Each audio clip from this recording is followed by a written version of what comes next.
Today, boys and girls, I'm going to read you a story called A Bad Apple. It is a tale of friendship. So I hope you have noticed a theme this week that I'm reading. I am reading to you about friendship because even though we are moving on and we are no longer in class together, we can still keep up our friendships with one another. Even if we're moving to another school, you can still write, you can still text, you can still do whatever you do to keep in touch with friends.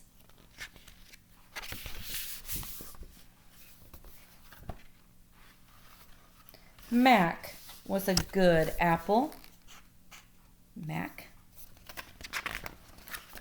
He shared his toys with the good other apples, helped Granny Smith pick up after art class, and loved to dive furiously into the watering hole.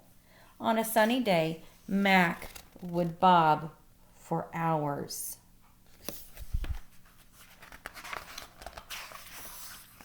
On cloudy days, Mac could search for the perfect pillow of green grass and take a long nap.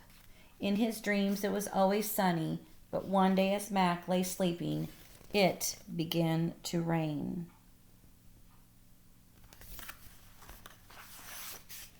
Soon, all the other little creatures in the earth around him poked their heads out to look for higher ground. Some of them found safety under the large toadstools. Others crawled into stones and pebbles. But one small worm had another idea. When Mac woke up, he was covered in raindrops. And he wasn't alone. You won't believe the dream I just had. A funny little worm was tickling me right here. And now I can't seem to get him. Out of your head? It was you. And that's how Mac met Will. Will followed Mac, showed Mac how to fly a kite, fly himself, and play in the dirt. He loved making a mess. Mac took his new friend to the watering hole to clean off. He couldn't remember a better day.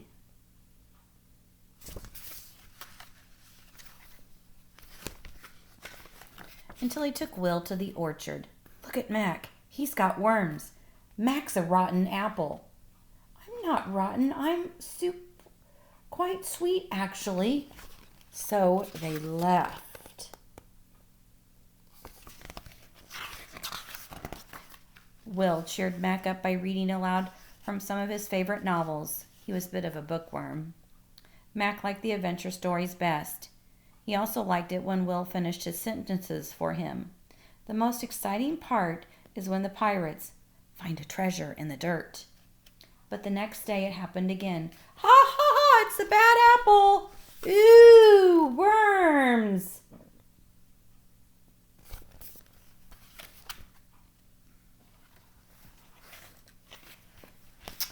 And no one in the orchard could play with them, not even the crab apples. Bad apple. Crab apples can be so mean. That night the two friends sat alone on the grass without saying a word. And in the morning Will was nowhere to be found. You are a good apple. Mac went back to playing with his orchard friends, diving furiously into the watering hole and painting in Granny Smith's class. But nothing was the same.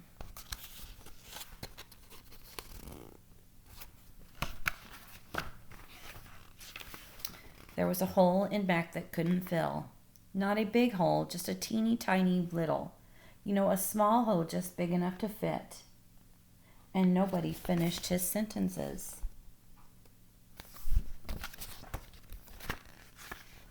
Mac had to find Will. He searched low and high and in between in the dirt around the watering hole.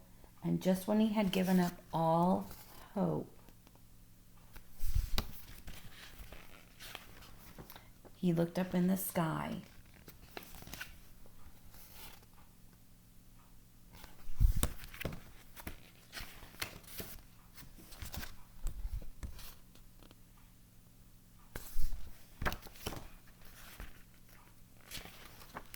Mac knew he'd rather be a bad apple with Will than a sad apple without him.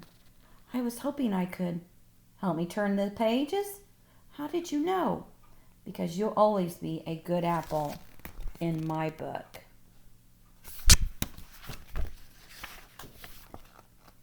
Good and happy, and there's nothing bad about that. And it says right here on the front, it takes a strong core to stand up to bullies. Good story about friendship there. A bad apple.